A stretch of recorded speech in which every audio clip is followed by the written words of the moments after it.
କଣ କଣ ଆଜି ସକାଳୁ ମୋ ଝିଅର ମନ ବହୁତ ଖୁସି ଥିଲା। ତାପରେ ତାର ଆଜି ଟୀକା ଦେବାର ପାଳି ଥିଲା।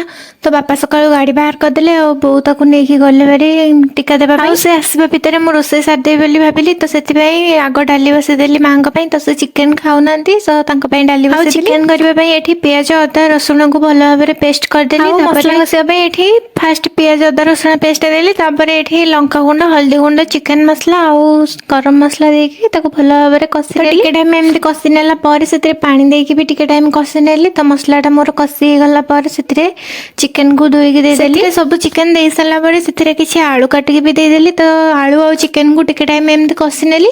ତ ଟିକେ ଟାଇମ୍ କଷି ହେଇଗଲା ଘୋଡ଼ଣି ଘୋଡ଼େଇ ଦେଲି। ଆଉ ତାପରେ ବୋଉ ଝିଅକୁ ଧରିକି ଆସିଲେ ଭାରି ଟୀକା ଦେଇକି। ତ ମୋ ଝିଅ ବହୁତ କାନ୍ଦିଲା। ତ କାନ୍ଦି କାନ୍ଦି ସେ ବି ଶୋଇ ପଡ଼ିଲା।